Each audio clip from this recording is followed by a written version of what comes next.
PCC అధ్యక్ష పదవికి గిడుగు రుద్రరాజు గారు రాజీనామా చేశారండి. సడన్గా చేశాడు ఈయన. తన రాజీనామా లేఖని ఏఐసిసి అధ్యక్షుడు మల్లికార్జున ఖార్గే గారికి ఆయన నిన్న పంపారు. నిన్న కాదండి, యాక్చువల్ 15వ తేదీ అంటే నిన్నే కదా, నిన్నే పంపారు, కరెక్ట్.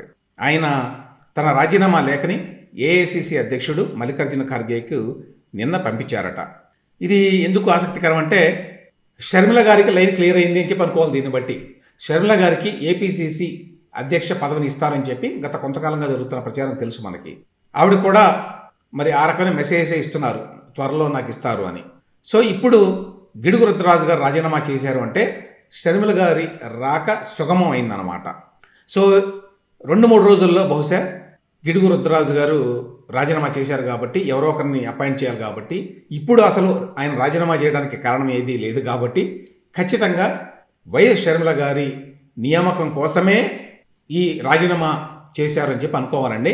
సో జగన్మోహన్ రెడ్డి గారు ఎంత ప్రయత్నించినా కూడా ఆవిడ ఫస్ట్ ఆఫ్ ఆల్ రాజకీయాల్లోకి రాకూడదని, వచ్చినా కూడా ఆంధ్రప్రదేశ్లో రాజకీయాలు చేయకూడదని, ఆంధ్రప్రదేశ్లో రాజకీయాలు వైఎస్ఆర్ కాంగ్రెస్ పార్టీ తరఫున కాకుండా మరొక పార్టీ తరఫున చేయకూడదని, మరీ ముఖ్యంగా కాంగ్రెస్ పార్టీ తరఫున చేయకూడదని ఆయన విశ్వ ప్రయత్నం చేశారు. కానీ ఆ ప్రయత్నాలేమీ ఫలించినట్టుగా కనిపించడం లేదు. కాబట్టి కాంగ్రెస్ పార్టీ ఏపీ అధ్యక్షురాలుగా కొద్ది రోజుల్లోనే ఏపీ షర్మిల గారు బాధ్యతలు స్వీకరిస్తారు. ఆ తర్వాత రాష్ట్రంలో రాజకీయ పరిణామాలు మరింత ఆసక్తికరంగా పరిణమించేటువంటి అవకాశం ఉంది. ఎందుకంటే గతంలో చాలాసార్లు చెప్పాను నేను, షర్మిల గారు రాక ఎవరికన్నా ఎక్కువ ఇబ్బంది ఉంటుంది అంటే అది ప్రధానంగా వైఎస్ఆర్సీపీకి, జగన్మోహన్ రెడ్డి గారికి మరీ ముఖ్యంగా. ఎందుకంటే ఆయన సొంత చెల్లెలే రేపు ఆయన ప్రభుత్వం మీద విమర్శలు గుప్పించబోతున్నారు. అందులో షర్మిల గారు కొంచెం గట్టిగానే మాట్లాడతారు. ఆవిడ ఇక్కడ తెలంగాణలో కూడా చూసాం. ఆ నేపథ్యంలో మరి అక్కడి ప్రభుత్వం మీద విమర్శలు చేయకపోతే కాంగ్రెస్ పార్టీ ఉనికికి, ఆవిడ పదవికి అర్థం ఉండదు. ఎందుకంటే ఒక ప్రత్యామ్నాయంగా ఎదగాలంటే మరి అధికార పార్టీ మీద విమర్శలు చేయాలి. ఆ నేపథ్యంలో ఈ ఎన్నికల సమయంలో ఆవిడ విమర్శలు చేస్తే మరి ఆయన క్రెడిబిలిటీ కొంత దెబ్బతినేటువంటి అవకాశం ఉంటుంది. ఎందుకంటే సొంత కుటుంబం వాళ్ళు చేస్తారు కాబట్టి.